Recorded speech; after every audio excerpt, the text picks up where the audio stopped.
I'm E.G. Marshall.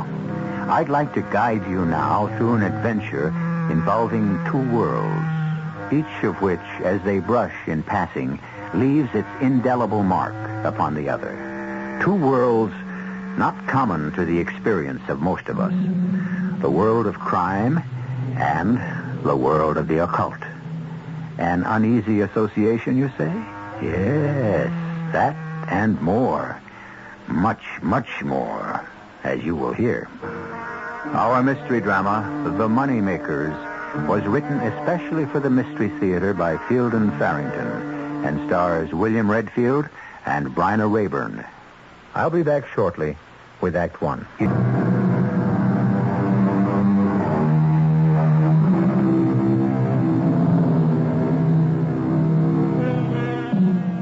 Most stories are best told by eyewitnesses, or, better still, by participants in the events themselves. For this occasion, I have such a participant to tell you his own story. He is not your run-of-the-mill narrator, however. He is, to put it plainly, a ghost.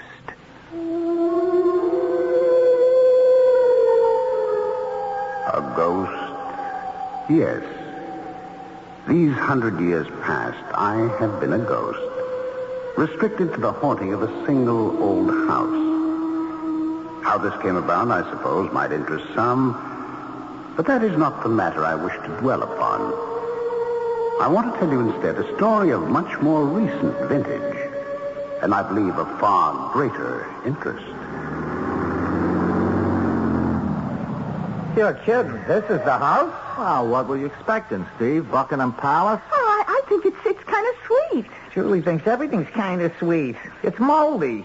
You open the front door, the whole thing falls down on your head. Now, look, I should have picked out the place myself. Oh, it wouldn't look bad if it had some curtains on the windows and maybe if somebody cut the grass. Now, Steve, the rent's dirt cheap and nobody comes snooping around. It's exactly what we're looking for. A fellow in the village said it's haunted, too. Haunted? Oh, I didn't hear that.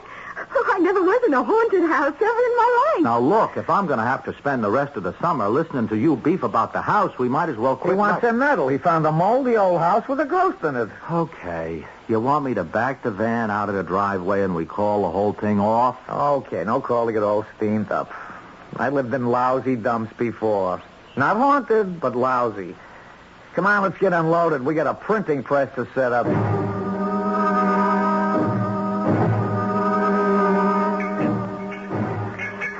Can I help, Roy? You better just stay out of the way, huh, Julie? Yeah, out of the way. Okay. Hey, what are you going to do with a printing press way out here in the country? Okay, Roy, tell her. Steve and I have decided to go into the printing business for ourselves, Julie. Oh, that's nice. But way out here? Well, you don't understand, Julie. You see, what we're going to do is, Well, look, of course, I don't know anything about business or any of that, but I think you'd want to be like in the city or somewhere. I mean, what's going on way out here? Oh, we'll return to the city. That's why we took this place just for the summer. I mean, we want to set up here in the basement and practice, see? So by, say, October, we'll really know what we're doing and be ready to compete with the best in the business. Oh. Well, so what are you going to print? While you're practicing, I mean. What are we going to... Well, you know, this and that. It don't matter what you print, you know. It's how you print it. Oh. Can we get moving? At this rate, it's going to be October before we get the damn thing even running. Yeah, right. Okay, Julie, you want to go upstairs and fix us some lunch? I mean, driving makes me hungry. All right. Ham and cheese on rye, all right? Yeah, sure, fine. Whatever. Yeah, well, I'll fix some coffee also if I can find the pot. Thanks. That's great. You mean to tell me she's going to buy a kooky story like that? We're going to spend the summer practicing? Julie believes anything I tell her. Yeah, I guess. Anything anybody tells her. Julie's okay, Steve.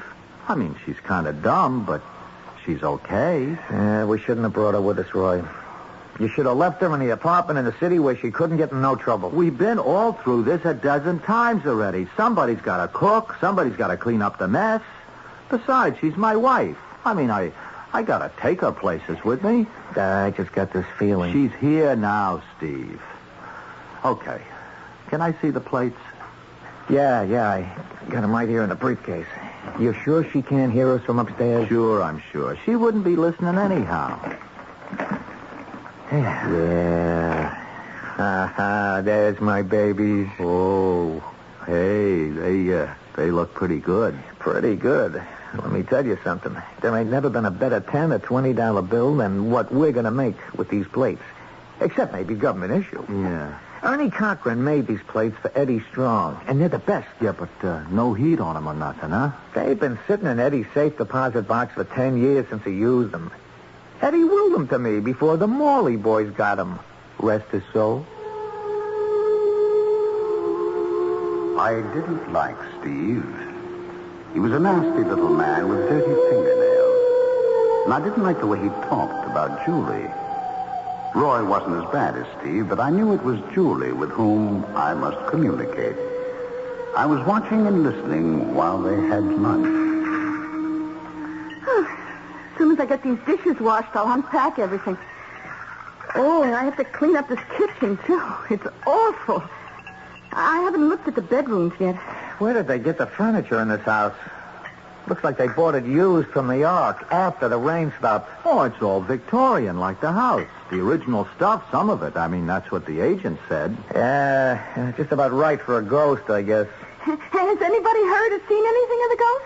Oh, come on, Julie. You act like you want to see the damn thing. Well, I never saw a ghost. It would be like a new experience for me. Look, will you just knock it off about the ghost? I mean, what's the matter with you two anyway? There is no such thing as ghosts. You're just asking for trouble living in a haunted house.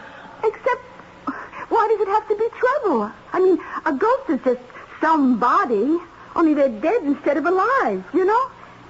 If I die and get to be a ghost, I'd still be me, wouldn't I? Yeah. Look, I'm getting as sick of that ghost as if he was real. Come on, Steve. Let's get back to work, huh? Sure. Tony, why did you have to rent the house with a ghost in it? That's what I can't figure. Oh. Julie. Roy?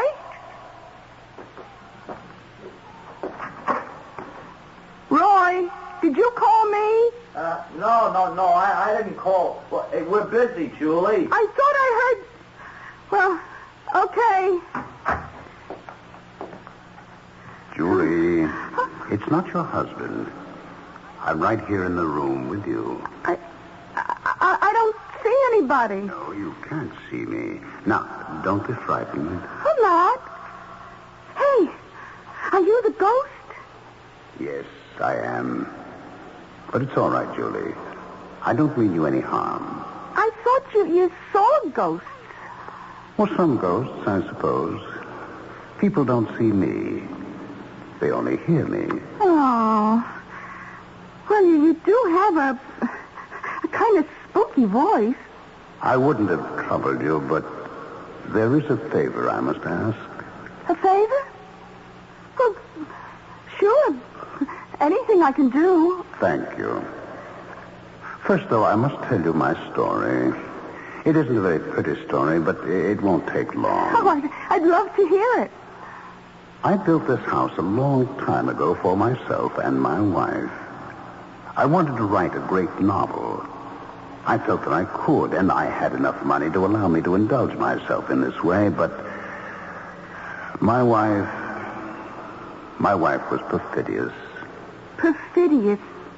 Oh, that means she cheated, doesn't it? That's exactly what it means. Oh. I had a friend. Well, I thought he was my friend who published books. Uh-huh. He had encouraged me to try my hand at a novel, and he spent a great deal of time with my wife and myself here in our new home, ostensibly to help me with my work, but he was making love to my wife. Oh, now that's a dirty trick. Yes, I found him out eventually, of course, and I thought about killing him. But I wasn't the sort to do it. I couldn't bring myself to. Instead, they killed me. Oh, yeah, but what had you ever done to them? Well, I was in their way. There was a little room down in the basement, an alcove, really, where we kept kindling and firewood. They put my body in there and walled up the open space with bricks. You wouldn't know there had ever been a room there. Well, my body's been there ever since. Oh, that's terrible. How could anybody do such a thing? Oh, yes, it was a terrible thing to do. And you want to get even? Oh, no, nothing like that. Perhaps I did for a time, but that was a long time ago. They're both dead now, of course. Well, then, what kind of favor? There are rules that the dead must follow. I am not allowed to leave this house until my mortal remains are taken out of that sealed room and given proper burial with a prayer. That's all. Well, we can do that. I would be very grateful. Eternally grateful. The wall that must be broken down is at the opposite end of the basement from where your husband and his friend have set up their printing press. It is the only section of brick wall. It should not be difficult to find. If you would. Of course. Either tonight or first thing tomorrow morning. Oh, good gracious, of course we will.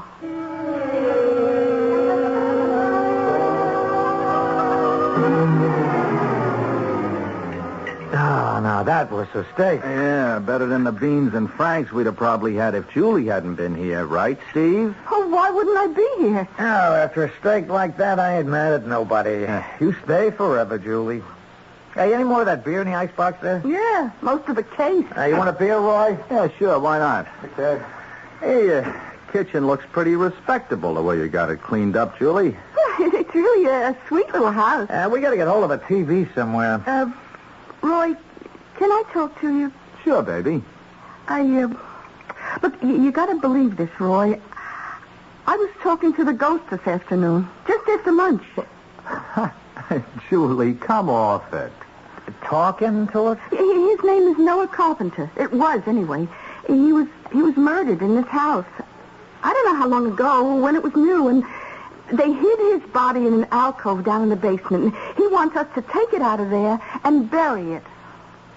Are you trying to tell me you found all that out from a ghost? Yeah. A talking ghost? Talks just as good as you. Better if you want to know. I don't like it. I don't like ghosts around underfoot. Wait a minute. Are you both crazy? For Pete's sake, there is no such thing as ghosts. Look, we have to break through a brick wall down the basement. I know where to look. And we have to take him out and bury him and say a prayer. A prayer?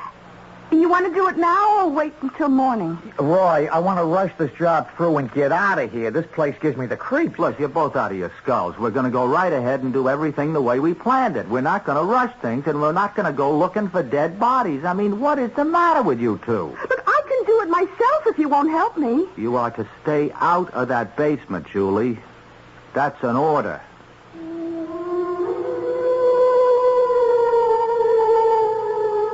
I heard everything they said, of course, and I was quite puzzled by my own reaction.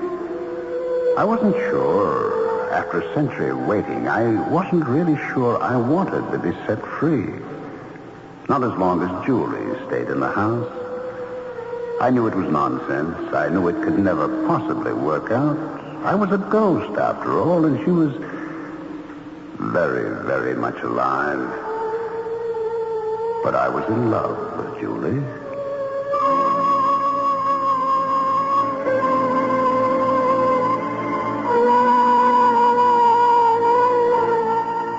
There's an interesting question that's been asked over and over, but never, to my knowledge, satisfactorily answered.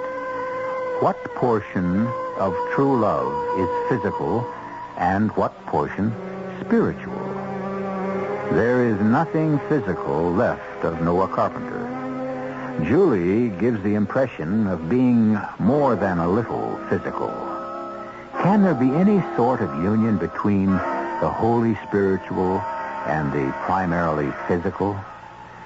We'll look for, though I can't guarantee to find, an answer when I return shortly with Act 2.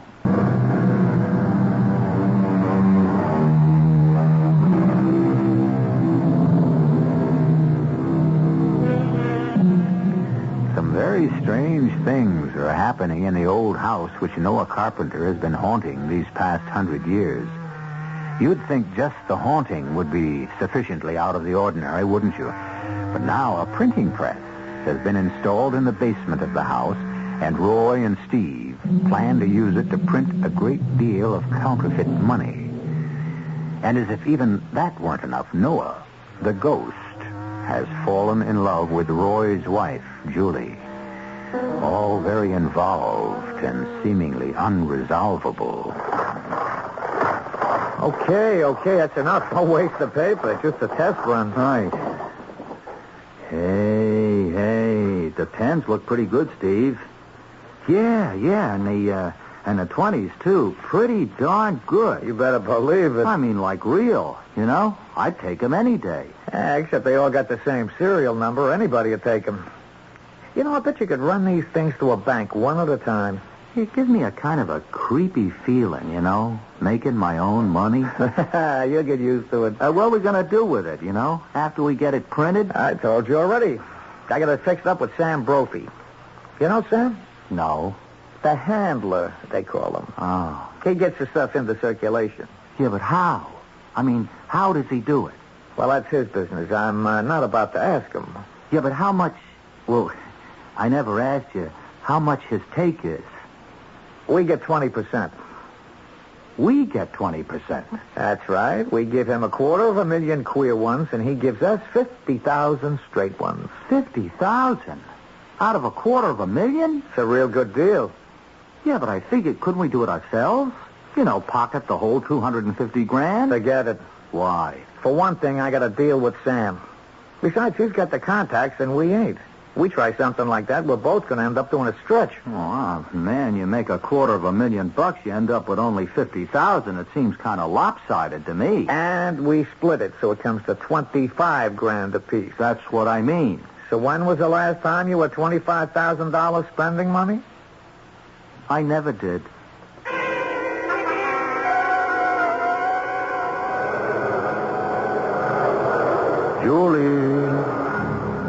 Julie. Hey, is that... It's Noah, Julie. Oh, for crying out loud, how long have you been in here watching me? I just got here. I've been down in the basement. Well, you shouldn't sneak up on a girl when she's got her hair tied up in an old rag and wearing these awful old slacks. And... You look beautiful, Julie. Very beautiful. Well, thank you. I was just trying to clean this living room a little. Oh, it's been quite a while since the place was cleaned. You know something? It's not fair. What isn't fair? Well, you can see me in a mess like this, or all dressed up, or goodness only knows how else. But you, I've got no idea at all what you look like. I don't look like anything. The reason you can't see me is that there is nothing to see. Just nothing? I can't explain it to you. I'm not permitted to. Julie, may I ask you a very personal question? You can ask. Do you love your husband? Oh, that's some question. I mean, I'm married to him, aren't I? Well, that's not what I asked, is it? Well, maybe I don't know the answer. I'm married to him, and he doesn't push me around or anything. What do you care? I mean, what business is it of yours? If I were something besides what I am, well, I think I'd have to say I'm in love with you. Oh, golly. However, it's quite absurd. We won't talk about it anymore. Actually, I was wondering how badly you'd be hurt if you knew. Well, or perhaps you do know. Know what? What Roy and Steve are doing down in the basement. They're going to print counterfeit money, Julie. $250,000 in counterfeit 10s and 20s. That's against the law. Roy's not a criminal. If he isn't now, he will be very soon. What am I supposed to do? Leave. Get out of this house and away from this whole business. You mustn't get involved. Oh. You're a fine person, too good to go to prison for something you had no part in. Prison? Why should I go to prison? You're an accomplice, Julie. You've helped them. disassociate yourself from those two? I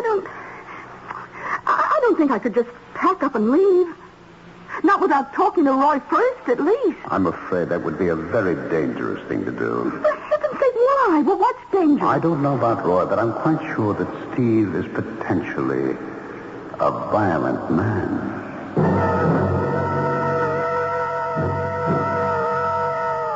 I think I'm going to hit the hay. Oh, it's only 10 o'clock, Steve. We got a big day tomorrow, Roy. Wouldn't hurt if you got a good night's sleep yourself. Well, Roy, could I talk to you for a few minutes before you go up to bed?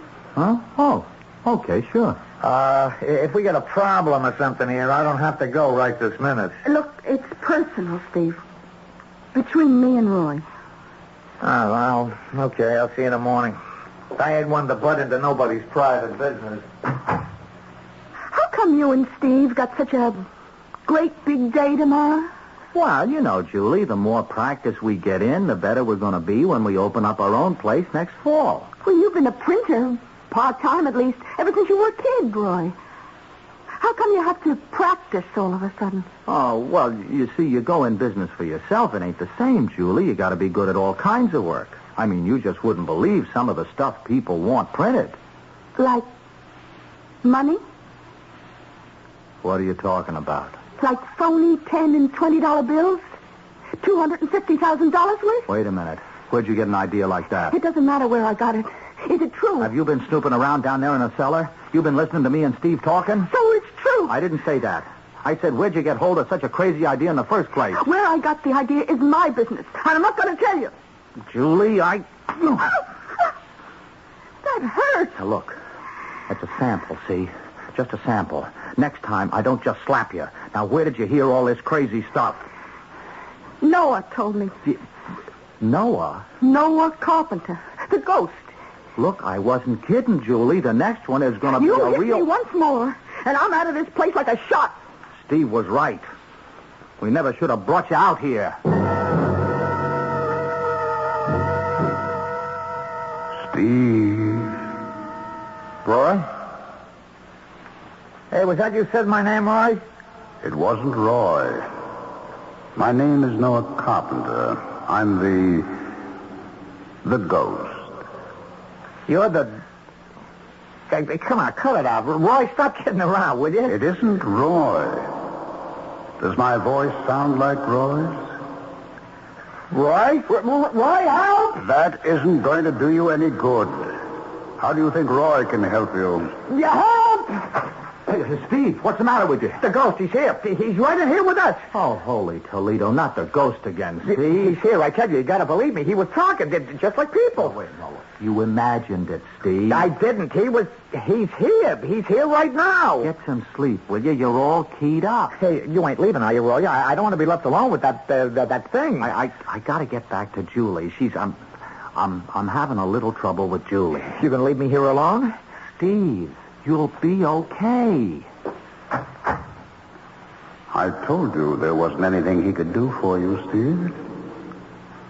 All right. What do you want from me? You're right. I do want something from you. Tell me and get it over with, will you? I want you to take those plates and go. Leave this house. I don't know nothing about no place. The 10s and 20s, Steve. The ones Eddie Strong willed to you before the Morley boys got him. Isn't that what you said? What's it to you anyhow? Why should a ghost care about what people do? Since I do care, it isn't important why, is it? Okay, what if I just said you to go to blazes? I'll see to it that you're apprehended and brought to justice. Both you and Roy. Now, how are you going to do that? You ain't nothing but a ghost. I've told Julie about the counterfeiting. I expect her to help me. Julie ain't going to blow the whistle on me and Roy. He's her husband. I don't think Julie wants anything to do with that kind of money. Well, just say she does, though. What could you do? A fellow in the village was talking about you. Said you couldn't leave the house. You're stuck in here. Yes, that is true. So there ain't a darn thing you can do if Julie don't blow the whistle. I'm depending on Julie.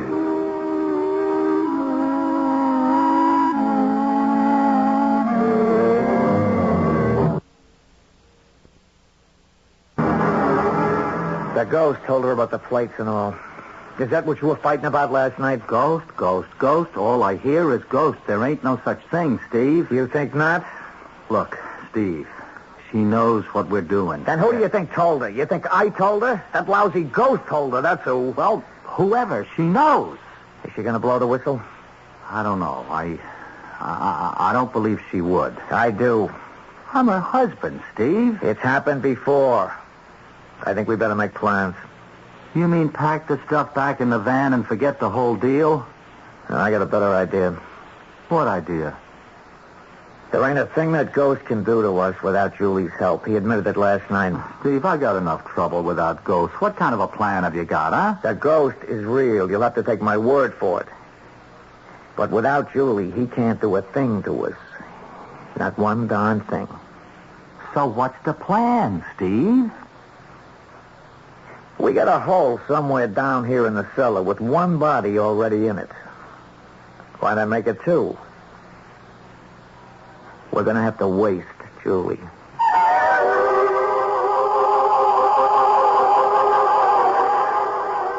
Counterfeiting is a crime against the financial structure of the society in which it is committed. Deplorable, of course. But murder is a crime against God and against the very nature of civilization. An evil thing. A man has just been asked to collaborate in the murder of his own wife. Not in a passionate frenzy, but in cold blood. We haven't heard his answer yet, but we shall when I return shortly with Act 3.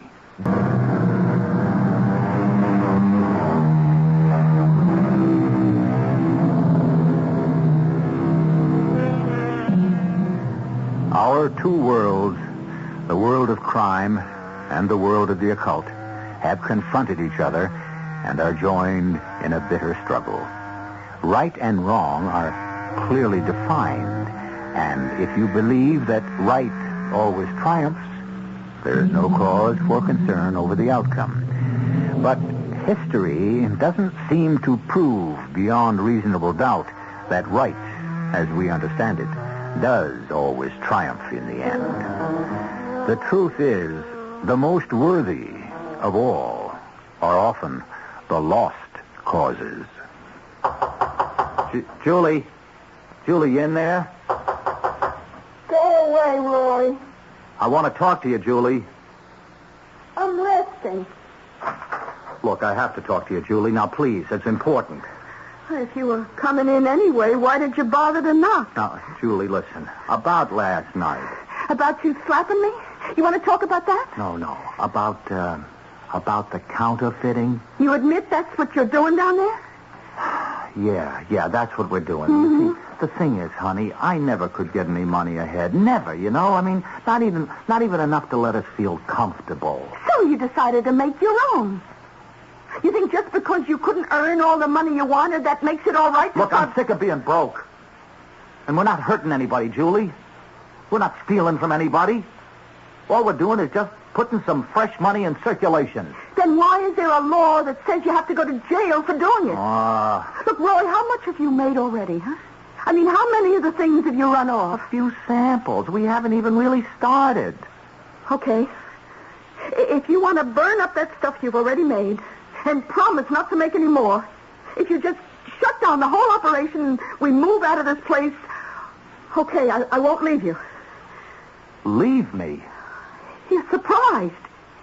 You admit you're a counterfeiter, and you slapped my face last night, and you're surprised when I think about walking out?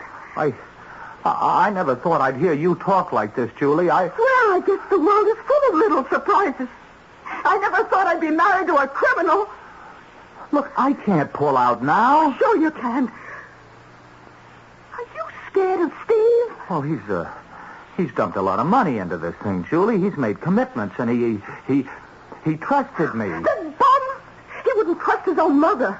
Look, if I don't pull out of this job, will you go to the police or something like that? I mean, would you turn us in? I don't know.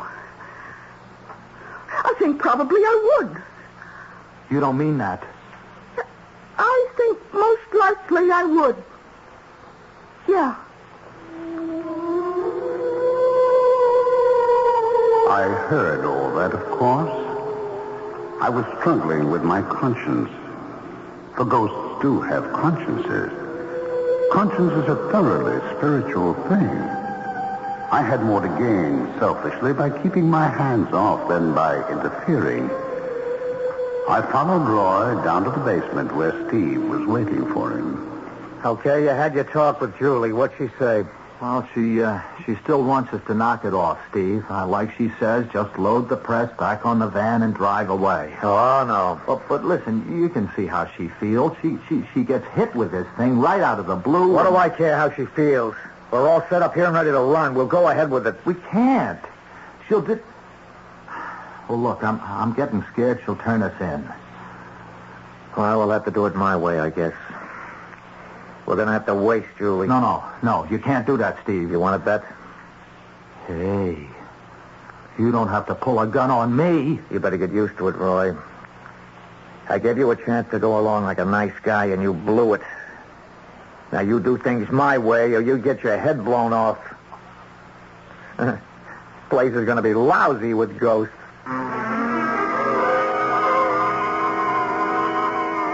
Julie. Is that you, Noah? Yes? Boy, even Roy knocks before he comes into a lady's room. He has knuckles. Oh. Julie, there's no choice any longer. You must leave this place. Well, I've been thinking about it, There's Noah. no more time for thinking. They're planning to kill you. Kill me? Oh, come on. Roy wouldn't do a thing like that. Steve would. Roy wouldn't let him. Roy can't stop him. You'll have to go right away. They aren't going to give you much time. Noah, are you just trying to get me away from Roy again? Is that what it is? What Steve wants to do is break down that wall and hide your body in the same room with mine. That's... Macabre, yes, macabre. But do you know what it would mean? It would mean that you and I, our spiritual selves, would be imprisoned in this house together for all eternity unless someone found our bodies. Noah. That wouldn't be bad for me. I'd be much happier having you with me, but I don't want it to happen to you. You must understand, I am not selfishly motivated when I beg you to go. I'm sorry. You know, you're really a very sweet guy, Noah. Maybe if Roy could have been a little more like you, it... Will you leave now, Julie? I'm not afraid of those two. I haven't decided yet.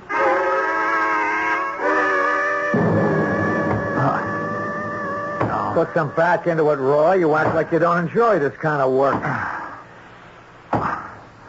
You holding a gun on me?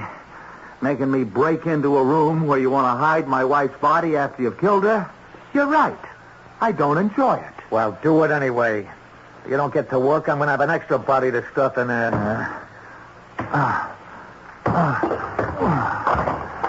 Now, you see, all it takes is a little elbow grease. Okay, now widen the hole. Work the bricks loose around it. Steve, I think I'm going to be sick. There's some bones in there. A skeleton. Well, it figures, don't it? The ghost said he was in there. Well, we gonna take the thing out and bury it? Oh, you gotta be kidding. Well, that's what Julie said we should do. What we broke the wall down for, Roy, was to put one in, not take one out.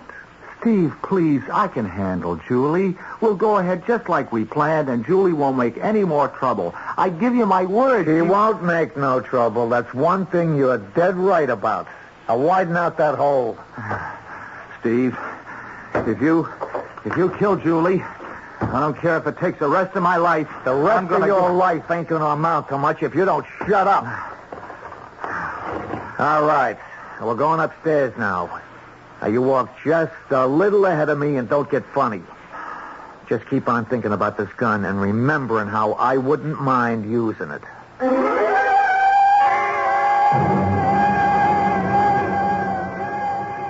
Noah? Are you still here? Yes, I'm here, Julie. Look, I've decided to take your advice. I'm going to leave just as soon as I can get packed. I'm afraid it's too late, Julie. They're coming for you right now. Coming for me? Steve and Roy. Steve is forcing Roy at gunpoint. He has no choice. Oh, what shall I do? Take the phone off and put it down on the table. If they're coming right now, I won't have It's time. the only way I can help you, Julie. I can't manipulate material objects. I can't pick up the phone or dial it. I can't interfere physically, no matter what Steve does to you. Please, just lift the phone off and dial 0. Please, Julie. Julie, he's got a gun. There wasn't anything I could do. Come on downstairs, Julie. I'm going nowhere with either of you. Okay, take her down, Roy. Come on, Julie, please. We gotta do what he says. I don't have to. Julie. You take your hands off me. Honey, he just wants you to come downstairs. I mean, that's all he wants. Sure, old Steve wouldn't hurt a fly. You know that. Operator, please send the police to the old Carpenter place out on Beechwood Road. It's an emergency. There's going to be a murder. Right to the back of the cellar. Show her where. He's going to kill me, isn't he, Roy? I tried to stop him, Julie, but he made me. Okay, right over there. Now, you see that hole? It's real cozy in there. Got a skeleton and everything. A skeleton? You found Noah. Somebody, anyway. What used to be somebody. Now, listen, we have to take him out and bury him and say a prayer. You can do whatever you want after that, but we have You to see that hole? Crawl on through there, Julie. 100 years he's been in there. Nothing but bones. Get on inside. I will not. I didn't ask you. I told you. Now do it. So you can shoot me in there instead of out here? You want me in there? You put me in there. If that's the way you want it. Don't do it, Steve. What? Who said that? Noah? That damn ghost again. Not damned, Steve. Confined to this house until my bones are properly buried, but not damned. You're the one who has that to look forward to. I don't need your lousy Do sermon. you have any idea what the punishment is for murder? Life, if they catch you. So? I don't mean worldly punishment. I mean the final judgment and punishment, and you'll be caught, Steve. There is no place to hide. You're going to give me the fire and brimstone routine now? I heard that since I was a kid. Fire and brimstone for some, but for a greedy one like you, something more imaginative, I should think. For example, poverty. Never enough to eat. Never enough clothing to cover you decently or keep you warm. Never the hope even that things will get better. That ain't the way I heard it when I was a kid. And loneliness. Never anyone who'll even pretend to be your friend as Roy has done here. An eternity of loneliness and want. You'll know yourself as utterly despicable. You'll envy those, even the other damned souls who don't have to live with you. You'll despise yourself that much. Now, wait just a minute. 1,000,000 lifetimes of regret. 1,000,000 lifetimes to remember the moment you put enough pressure on that trigger to cause the gun to fire. You'll have all eternity in which to wish you hadn't done that. Now, look, I ain't done it yet. You have only this moment to make the decision. Make it the wrong way and you'll spend all eternity wishing you hadn't. Either squeeze the trigger now, Steve, or hand the gun to Julie and spare yourself eternal damnation. Well, I still got the plates. I could... here, take the stupid thing. Take the gun, Julie. Don't think you scared me any, though. It's a hairy situation, that's all. I don't have to be told when a situation gets too hairy to handle. Hey, what's that? What's what? Oh, it sounds like... Don't that sound like a siren? Somebody thinks. I'm getting out of here. You coming, Roy? Will I... No, what shall I do? Let him go. They'll catch you. Steve's right. Look, honey, we got to get out of here. You go ahead. I'm not leaving yet. Julie, I can't wait till... Okay, I'm going. Oh, no. You saved my life. I wonder if all those things I said are true. I don't really know. Oh, you could have let him kill me and we'd have been together. I don't think I'd have minded too much. I couldn't let the same thing happen to you that's happened to me. Well, I'll see to it that they, bury you. I'll ask him to let me say the prayer? Yes, I'd like that. Do we have to say... Goodbye, Julie. Goodbye.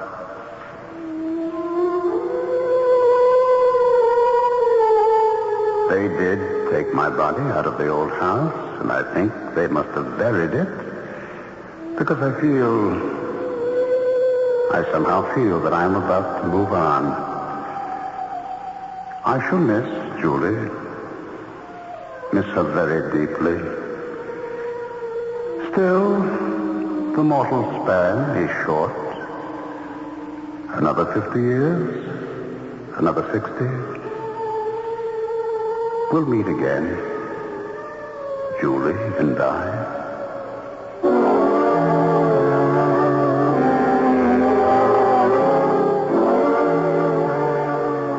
It's heartening to feel that there are such emotions as love, hope, and compassion in the next life.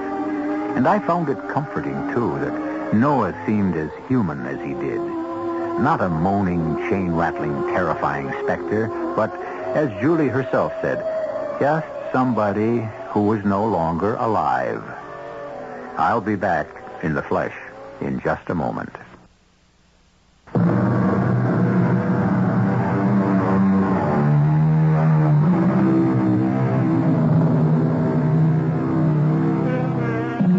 Steve and Roy were both apprehended.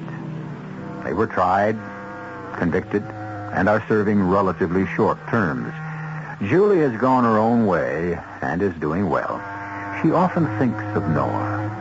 As for Noah, I don't have a follow-up on him, but there must be rewards as well as punishments, so I'm not worried. I'm sure I needn't worry either about having you in the audience for our next mysterious tale. Our cast included Ralph Bell, Bryna Rayburn, William Redfield, and Jack Grimes. The entire production was under the direction of Hyman Brown. Radio Mystery Theater was sponsored in part by Buick Motor Division. This is E.G. Marshall inviting you to return to our Mystery Theater for another adventure in the